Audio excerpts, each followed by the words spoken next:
Good morning મિત્રો, કેમ છો? હવે જુઓ, આપણે કહ્યું હતું એ પ્રમાણે ડ્રાઈવર ગણિત મોડલ પેપર એટલે કે આપણે ડ્રાઈવરની એક્ઝામની અંદર 20 માર્ક્સનું ગણિત છે, એ અંકગણિત છે. તો અંકગણિતમાં કેવા સવાલ પૂછાઈ શકે, તો મેં મારા મંતવ્ય મુજબ, મારા અંદાજ પ્રમાણે, મને ખ્યાલ આવે એ રીતે મેં મારી રીતે આ પેપર બનાવ્યું છે, બરાબર. પરંતુ ગણિત છે, આંકડાકીય રમત છે, એટલે ગમે તેવું પૂછી શકે, પેપર સેટર ગમે તેવું પૂછી શકે. પરંતુ આપણે પ્રયત્ન કર્યો છે કે અંકગણિતમાં કેવું પૂછાઈ શકે એ પ્રમાણે મેં આ મોડલ પેપર બનાવવાનો પ્રયત્ન કર્યો છે. તો તમે બધા જોજો અને એ પ્રમાણે થોડી તૈયારી અપ કરી, હવે તો 2 દિવસ બાકી છે એટલે એ રીતે તમે તૈયારી કરી લેજો. હવે આપણે શરૂ કરીએ મોડલ પેપરનો દાખલા નંબર 1. તો જુઓ, -3 અને 7 વચ્ચે કેટલી પૂર્ણ સંખ્યાઓ આવે. હવે જુઓ મિત્રો, આ પૂર્ણ સંખ્યાઓની વાત છે. ઓપ્શન આપેલા છે 9, 7, 6 અને 11. તો પહેલા તો આપણને એક જ વસ્તુ કે પરીક્ષામાં પૂછાય તો તમારે આ શબ્દ ઉપર ધ્યાન રાખવાનું. આ શબ્દ ઉપર એક મિનિટ.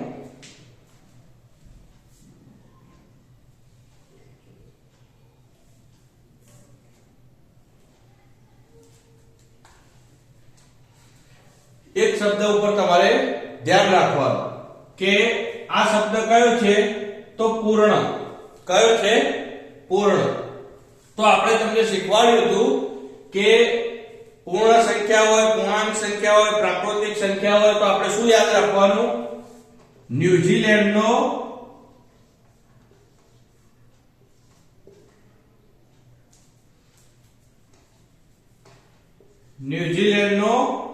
QR code. આવું મેં તમને સૂત્ર આપેલું છે કે આ યાદ રાખવાનું કે ન્યુઝીલેન્ડનો QR કોડ. તો n મતલબ શું થાય? પ્રાકૃતિક. n મતલબ પ્રાકૃતિક સંખ્યા, w મતલબ પૂર્ણ, z પૂર્ણાંક, q સમય અને r થાય વાસ્તવિક. બરાબર. તો દરેક સંખ્યાની ખબર પડી જાય આપણને કે અહીંયા પૂછ્યું છે પૂર્ણ સંખ્યા, તો આપણે એટલું જ યાદ રાખવાનું કે પ્રાકૃતિક સંખ્યામાં ધન પૂર્ણાંકો આવે એટલે 1 થી શરૂઆત થાય, બરાબર. અને પૂર્ણમાં 0 એડ થઈ જાય કે 0 એડ થઈ જાય, 0 અને બીજી તમામ ધન પૂર્ણાંક સંખ્યાઓ, ધન સંખ્યાઓ, બરાબર. પછી પૂર્ણાંક સંખ્યામાં ઋણ 0 અને તમામ ધન સંખ્યાઓ, એ રીતે આપણે યાદ રાખવાનું કહ્યું હતું. તો આપણે અહીંયા જોઈએ કે આપણને પૂછ્યું છે પૂર્ણ સંખ્યા, તો પૂર્ણ સંખ્યામાં કઈ સંખ્યાઓ આવે? તો 0 અને તમામ ધન સંખ્યાઓ. તો આપણને પૂછ્યું છે -3 અને 7 વચ્ચે. હવે આપણે લખીએ તો -3, પછી -2, -1, 0, 1, 2, 3, 4, 5, 6 અને 7. આટલી સંખ્યાઓ આપણને કહી છે. એમાં શું કીધું છે? -3 અને 7 વચ્ચે, એટલે આ 3 અને આ 7 એના વચ્ચેની સંખ્યાઓ આપણે લેવાની છે. અને એમાં શું કીધું છે? પૂર્ણ સંખ્યાઓ. તો પૂર્ણ કઈ આવે? તો જુઓ, આ તો આવે જ નહીં, આ પૂર્ણાંકમાં આવી. તો આટલી પૂર્ણ સંખ્યાઓ આવે. તો આ 1, આ 2, આ 3, આ 4, આ 5, 6 અને 7. ટોટલ સંખ્યા કેટલી થઈ ગઈ? 7. તો આપણો જવાબ થઈ જશે ઓપ્શન બી, 7 સંખ્યાઓ. હવે જોઈએ આપણે નેક્સ્ટ દાખલો. જુઓ, હવે દાખલા નંબર 2. 1/3, 1/5, 3/7, 2/9 માં સૌથી નાનો અપૂર્ણાંક જણાવો. હવે આમાંથી સૌથી નાનો કયો છે એ આપણે શોધવાનો છે. તો આપણે તમને શીખવાડ્યું હતું કે સૌથી નાનો કે સૌથી મોટો શોધવો હોય તો ઉપરની સંખ્યાના બાજુમાં શું લખી દેવાનું? 0. તો આપણે પહેલી સંખ્યા લખીએ 1/3, બીજી લખીએ 1/5, ત્રીજી લખીએ 3/7, ને ચોથી લખીએ 2 9 આવી સંખ્યાઓ છે અને એમાં સૌથી નાનો કીધું હોય કે મોટો કીધું હોય આપણે બધાની પાછળ 0 લખી દેવાનો. ખ્યાલ આવી ગયો? હવે ભાગ ચલાવવાનો. તો 3 તરી 9 પાછળ પોઈન્ટ લખવાનો, આખો ભાગાકાર કરવાનો નહીં. 5 દુ 10, 7 ચોક 28 અને 9 દુ 18. બરાબર? જો હવે સંખ્યાઓ મળી ગઈ આપણને. તો આપણને કીધું છે સૌથી નાનો, જો સૌથી મોટો કીધું હોય તો આ 4 વાળું આવી જાય સીધે સીધું. બરાબર? પરંતુ સૌથી નાનો તો આ બે વખત આવ્યા છે. જો 2 વખત આવ્યા હોય તો એ સંખ્યાઓ સાઈડમાં લઈ લેવાની. તો આપણી સંખ્યા થશે 1 પંચમાંશ અને બીજી કઈ આવી તો 2 નવમાંશ. હવે મિત્રો આનો ચોકડી ગુણાકાર કરી દેવાનો. તો 9 એકા 9 થઈ જશે અને 5 દુ 10. તો આ બંનેમાંથી નાની કઈ તો કે 9 નાની. તો આપણો આ અપૂર્ણાંક કેવો થઈ જશે? સૌથી નાનો. તો આપણો સૌથી નાનો અપૂર્ણાંક થશે 1 પંચમાંશ. ખ્યાલ આવી ગયો? હવે જોઈએ આપણે નેક્સ્ટ દાખલો. જો મિત્રો દાખલા નંબર 3. તો કૌંસમાં 3 ની 4 ઘાત અને એનો વર્ગ અને ભાગ્યા 3 નો વર્ગ અને એની 3 ઘાત. જો મિત્રો આવો દાખલો આપેલો હોય ત્યારે કૌંસમાં જ્યારે આપેલું હોય તો આ કૌંસમાં હોય અને આ કૌંસ બહાર એનો વર્ગ હોય કે ઘન હોય કે જે હોય તો એનો શું થઈ જાય મિત્રો? ગુણાકાર થઈ જાય. તો આનું થશે 3 ની 4 ગુણ્યા 2, 4 ગુણ્યા 2 ભાગ્યાનું નિશાન એમના એમ રહેશે. 3 નો વર્ગ અને એનો ઘન. તો આ 2 ની 3 ઘાત છે. તો 2 ની 3 ઘાત કેટલી થાય? તો 3 ની 2 ની 3 ઘાત એટલે 2 ગુણ્યા 2 થઈ જશે. તો અહીંયા 3 ની 4 દુ 8 ઘાત થશે ભાગ્યા 2 દુ 4 દુ 8. તો અહીંયા 3 ની 8 ઘાત થશે. તો ભાગાકારમાં છે તો બંને ઉડી જાય. બરાબર? શું જવાબ આવી જાય? 1. શું જવાબ આવે? 1. તો આપણો જવાબ થઈ જશે 1. કે છે તો આ રહ્યો ઓપ્શન ડી માં. હવે જોઈએ આપણે નેક્સ્ટ દાખલો. જો હવે દાખલા નંબર 4. 12 ભાગ્યા મોટા કૌંસમાં 15 માઈનસ 4 સગડિયા કૌંસમાં 12 માઈનસ નાના કૌંસમાં 6 પ્લસ 3 નાનો કૌંસ પૂરો સગડિયો કૌંસ પૂરો અને મોટો કૌંસ પૂરો. કૌંસ છોડી સાદું રૂપ આપો. જો મિત્રો આવો દાખલો હોય ત્યારે હંમેશા પહેલા નાનો કૌંસ છૂટે, પછી સગડિયો કૌંસ છૂટે અને છેલ્લે મોટો કૌંસ છૂટે. તો આપણે અહીંયા લખીએ તો પહેલા 12 ભાગ્યા મોટો કૌંસ એમના એમ રાખવાનો, 15 માઈનસ 4 એમના એમ રહેશે, 12 એમના એમ રહેશે, માઈનસ આ કૌંસને હવે છોડી દેવો. તો શું થઈ જશે? 6 ને 3 9. તો અહીંયા કેટલા આવી જશે? 9. બરાબર? હવે સગડિયો કૌંસ છૂટશે તો એમના એમ રાખવાનું ભાગ્યા 15 માઈનસ 4. હવે આ 12 માંથી 9 જાય તો કેટલા રહે? તો 12 માંથી 9 જાય તો 3 રહે. તો અહીંયા આવી જશે 3. મોટો કૌંસ પૂરો. હવે આ 4 અને 3 ગુણાકારમાં છે તો શું થઈ જશે? એમનો ગુણાકાર. તો મોટો કૌંસ એમના એમ 15 માઈનસ 4 તરી 12. તો 12 એમના એમ ભાગ્યા 15 માંથી 12 જાય તો 3. કેટલા થઈ ગયા? 3. તો શું આવી ગયું? 12 ભાગ્યા 3. તો કેટલા થાય? 3 ચોક 12. તો જવાબ કેટલો થઈ ગયો? 4. તો આપણો જવાબ આવી જશે ઓપ્શન બી 4. હવે જોઈએ આપણે નેક્સ્ટ દાખલો. જો હવે દાખલા નંબર 5. એક પુસ્તકમાં 50% પાના સફેદ છે, 40% પાના લીલા છે અને બાકી વધેલા પાના 150 પીળા છે. તો લીલા રંગના પાના કેટલા હશે?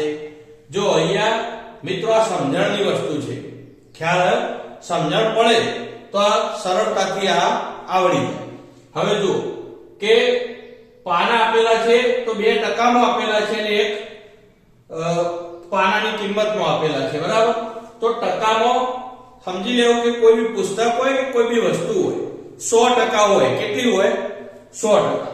તો આપણે અહીંયા લખી દઈએ કે 100%. હવે 100% માં શું થયું? તો કઈ રીતનો વેપાર થયો? તો એમાં 50% પાના સફેદ. આમાંથી શું થયું? 50% પાના સફેદ, બરાબર? 40% પાના લીલા. 40% શું થયું? લીલા. અને અહીંયા શું કહે છે કે બાકી વધેલા. તો સમજી લેવું કે 100% માં 50% સફેદ હતા અને 40% લીલા હતા. તો હવે કેટલા ટકા પીળા હશે? તો આપણને ખ્યાલ આવે 50 ને 40 90. તો 100 માંથી 90 કાઢો તો કેટલા હશે? આ 10% પાના કેવા હશે? પીળા. અને આપણને 10% ની કિંમત આપી દીધી છે, કેટલી? 150. તો આપણે શું શોધવાનું છે? લીલા પાના કેટલા છે? તો 10% ની કિંમત 150 થાય. 10% ની કિંમત કેટલી થાય? 150. તો લીલા પાના કેટલા છે? 40%. તો 40% ની કિંમત કેટલી? તો 83 પદ મૂકી દો. 150 ગુણ્યા 40 ભાગ્યા 10. ટકા ઉડી ગયા. તો હવે આનો છેદ ઉડાડી દો. તો આ જાય 15 ચોક 60. 1 મિનિટ મૂકી દો એટલે કેટલા પાના થઈ જાય? તો 600 પાના કેવા હશે? લીલા હશે, બરાબર? 600 પાના. તો આવે ઓપ્શન એ માં. ખ્યાલ આવી ગયો? જો આમ પણ મિત્રો ખ્યાલ આવી જાય કે 50 ને 40 90 10% વધ્યા. 10% ની કિંમત 150 હોય તો 40%, એટલે 40% એ 4 ગણા થાય. તો 15 ચોક 60, 600 પાના થાય. ચલો હવે જોઈએ નેક્સ્ટ દાખલો. જો મિત્રો હવે દાખલા નંબર 6. કોઈ એક પરીક્ષામાં પાસ થવા માટે 33% ગુણ જરૂરી છે. આ પરીક્ષામાં રમેશ 280 ગુણ મેળવે છે અને 17 ગુણથી નાપાસ થાય છે. આ પરીક્ષા કુલ કેટલા ગુણની હશે? તો પરીક્ષા ટોટલ કેટલા ગુણની છે એ આપણે શોધવાનું છે. તો શું કે પરીક્ષામાં પાસ થવા માટે કેટલા ગુણ જરૂરી? 33. જો મિત્રો આ સમજણનો પ્રશ્ન છે કે રમેશ કેટલા ગુણ મેળવવા? 280. તો આપણે લખીએ કે રમેશ શું કરે? 280 ગુણ મેળવવા તો એ શું કે 17 ગુણથી નાપાસ થાય. 17 ગુણથી નાપાસ થાય એટલે 17 આમાં પ્લસ કરીએ તો શું થાત? રમેશ પાસ થઈ જાત ને. શું કે રમેશ 280 ગુણ મેળવે છે અને 17 ગુણથી નાપાસ થાય. તો જો રમેશે 280 ગુણ મેળવ્યા હોત તો બીજા 17 મેળવ્યા હોત તો રમેશ શું થઈ જાત? પાસ થઈ જાય. હવે શું કીધું છે? પાસ થવા માટે કુલ કેટલા ગુણ જરૂરી છે? 233. તો અહીંયા રમેશે 17 ગુણ વધારે મેળવ્યા હોત તો રમેશ ગુણ કેટલા મેળવત? 257. કેટલા ગુણ મેળવત? 257. તો એનો મતલબ એવો થયો કે 33% બરાબર 257 થઈ ગયા. તો આપણે હવે લખી શકીએ કે 33% બરાબર 297. તો પરીક્ષા ટોટલ કેટલા ગુણની હોય? તો 100% ની હોય. તો 100% બરાબર કેટલા? તો 83 પદથી ગુણાકાર થઈ જાય 297 ગુણ્યા 100 ભાગ્યા 33. ખ્યાલ આવ્યો? અહીંયા ટકા ઉડી જાય. હવે આ 33 નો ભાગ ચલાવવાનો મિત્રો 297 નું. તો 33 નો તો આપણને ના આવે પણ 33 ના બે ભાગ પાડું તો 11 ગુણ્યા 3 થાય 33. તો હવે આ 3 નો ભાગ અહીંયા ચાલશે કારણ કે 9 ને 2 11 ને 7 18 એટલે ત્રણે ભાગ ચાલે. તો ત્રણે ચલાવો તો 3 9 27. 2 વધ્યા 3 9 27. તો અહીંયા 99 આવી ગયા. હવે 11 ભાગ ચલાવો તો 11 1 11 11 9 99. હવે 9 ગુણ્યા 100 બરાબર કેટલા થઈ જાય? 900. તો પરીક્ષા કુલ કેટલા ગુણની હશે? 900 ગુણની.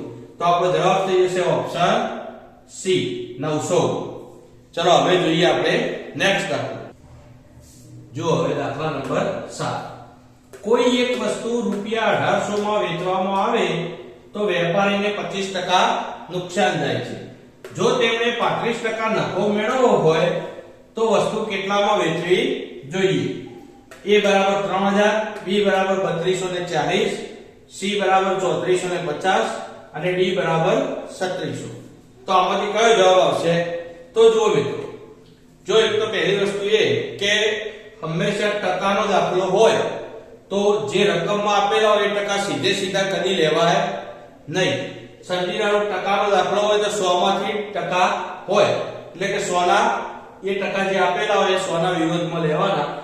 તો આ લખ્યું છે કે એક વસ્તુ રૂપિયા 1800 માં વેચવામાં આવે તો વેપારીને 25% નુકસાન જાય છે.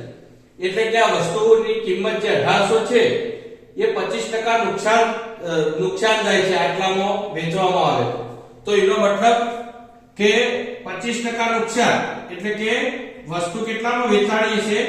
75% માં. તો 75% બરાબર કિંમત કેટલી થઈ ગઈ? 1800. ખ્યાલ આવ્યો મિત્રો કે 25% નુકસાન જાય છે વેચવામાં, આટલામાં વસ્તુ વેચવામાં આવે તો 25% નુકસાન જાય છે. તો વસ્તુની કિંમત કેટલી થઈ? 75%. તો 75% બરાબર 1800 રૂપિયા બરાબર. તો હવે આગળ શું કે જો તેમને 35% નફો મેળવવો તો વસ્તુ કેટલામાં વેચવી જોઈએ? હવે 35% નફો એટલે વસ્તુ તો ટોટલ 100% ની હોય અને 35% નફો મેળવવો તો વસ્તુ કેટલામાં? તો 135% થી વેચવી. તો અહીંયા કેટલી કિંમત થાય?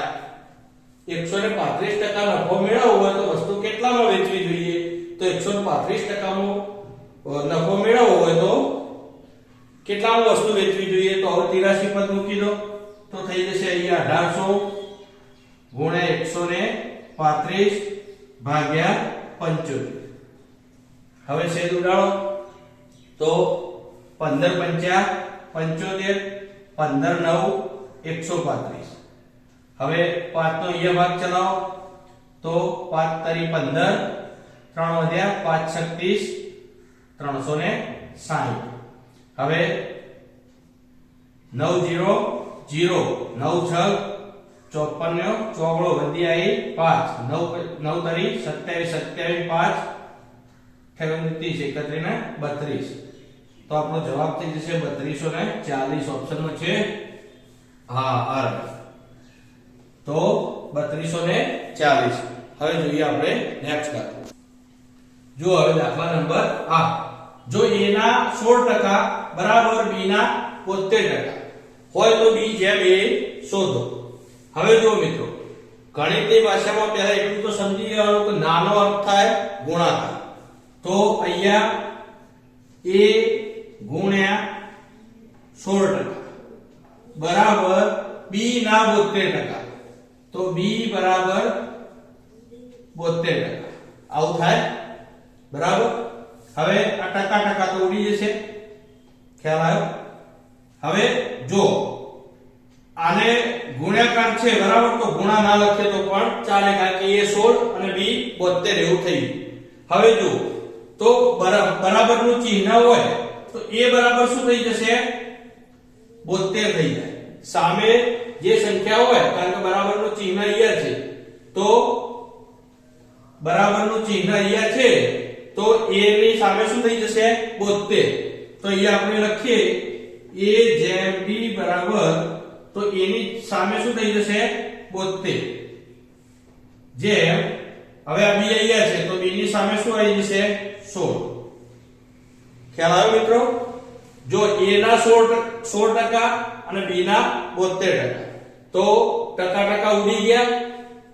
તો a ની સામે બરાબર પછી શું છે? તો 72 છે. તો a 72 અને b 16 આ રીતે કરી દીધું. હવે અહીંયા જો ભાગ ચાલતો હોય તો આપણે ચલાવીએ તો કેટલા થશે? 8 દુ 16 થાય અને 8 9 72 બરાબર. તો a ની કિંમત આવી 9 અને b ની આવી 2. હવે શું પૂછ્યું છે જોવાનું અહીંયા ખાસ મિત્રો? તો b જેમ a પૂછ્યો છે તો b ની કિંમત કેટલી આવી? તો b ની કિંમત b જેમ a બરાબર b ની કિંમત કેટલી આવી? 2 જેમ a ની કિંમત કેટલી આવી? તો 9. તો આપણો જવાબ થઈ જશે 2 જેમ 9. તો 2 જેમ 9 ઓપ્શનમાં ક્યાં છે? તો આ રહ્યો ઓપ્શન A. હવે જોઈએ આપણે નવમો દાખલો. જો મિત્રો હવે દાખલા નંબર 9. રૂપિયા 6000 નું 6% લેખે 3 માસનું વ્યાજ મુદ્દલ શું થાય? તો મિત્રો આ વ્યાજ મુદ્દલ શોધવાનું છે રૂપિયા 6000. તો આ સાદું વ્યાજ છે. તો સાદા વ્યાજનું તો એક સૂત્ર આપણે જાણીએ જ છીએ. તો I બરાબર PRN/100. તો શું કહે છે? 6000 રૂપિયા. તો P બરાબર શું થશે? 6000 ગુણ્યા R એટલે વ્યાજનો દર 6% ગુણ્યા N એટલે વર્ષ. તો વર્ષ નથી આપ્યો, અહીંયા માસ આપે છે આપણને. તો માસ આપેલા હોય તો 3 માસ એટલે 3 ભાગ્યા શું થઈ જશે? 12. બરાબર. અને નીચે ભાગાકારમાં શું છે? 100. બરાબર મિત્રો, ખ્યાલ આવ્યો? આપણને મુદ્દલ આપેલી છે 6000, 6% લેખે વ્યાજ ગણવાનું છે, 3 માસનું ગણવાનું છે એટલે 3 ભાગ્યા 12 અને નીચે 6 આ સૂત્રના આવ્યું. હવે છેદ ઉડાડો તો આ 2 શૂન્ય જતી રહેશે, અહીંયા 2 જતી રહેશે. 3 એકા 3 આ 3 ચોક 12, 4 એકા 4 આ 15 ચોક 60. તો 15 છગ 90. જો મિત્રો કેટલું વ્યાજ આવી ગયું? 90. પણ આ આપણો જવાબ નથી. જો આ 90 જોઈ આ ટીક નહીં કરી દેવાનું. આપણે શું શોધવાનું છે? વ્યાજ મુદ્દલ. તો આ તો આપણને વ્યાજ મળ્યું. તો આપણું મુદ્દલ કેટલું હતું? તો મુદ્દલ હતું 6000 અને પ્લસ આપણને વ્યાજ મળ્યું 90. તો વ્યાજ મુદ્દલ કેટલું થાય? 6000 અને 90. તો આપણો જવાબ થઈ જશે ઓપ્શન સી 6090. જોઈએ આપણે 10મો દાખલો. હવે જુઓ દાખલા નંબર 10. 25, 49, 81, 121 અને ખાલી જગ્યા. એટલે જોઈને આપણને ખ્યાલ આવી જાય કે આ નંબર સિરીઝનો દાખલો છે. હવે આ જોઈને ખ્યાલ આવે છે કે ઓકળા જોઈને કઈ ખબર પડે કે ઓકળા જોઈને આપણને ખબર પડી જવી જોઈએ કે આ બધા જ કોઈકના ને કોઈકના વર્ગ છે. તો આપણે જોઈએ તો સંખ્યા લખીએ 25, 49, 81, 121. તો આ જોઈને ખબર પડે કે આ 5 નો વર્ગ છે.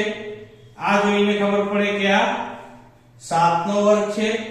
આ જોઈને ખબર પડે કે આ 9 નો વર્ગ છે. આ જોઈને ખબર પડે કે આ 11 નો વર્ગ છે. તો મિત્રો એટલું સમજી લેવું કે આ સિરીઝ એકી સંખ્યાઓના વર્ગમાં ચાલી રહી છે. તો 5 નો વર્ગ, 7 નો વર્ગ, 9 નો વર્ગ, 11 નો વર્ગ. હવે શું આવશે? 12 નો ના આવે ને 13 નો વર્ગ. તો 13 નો વર્ગ મિત્રો કેટલો થાય? તો આપણને ખ્યાલ હોવો જોઈએ કે 169. તો 13 નો વર્ગ થાય 169. તો આપણો જવાબ થઈ જશે 169. Option number B 169. મિત્રો હવે થોડો નેટનો ઇશ્યુ આવે છે એટલે હવે આગળના 10 દાખલા આપણે કાલે લઈ લઈશું. થોડો પ્રોબ્લેમ છે નેટનો એટલે આગળના દાખલા આપણે કાલે કરી દઈશું 10 દાખલા. ત્યાં સુધી આવજો.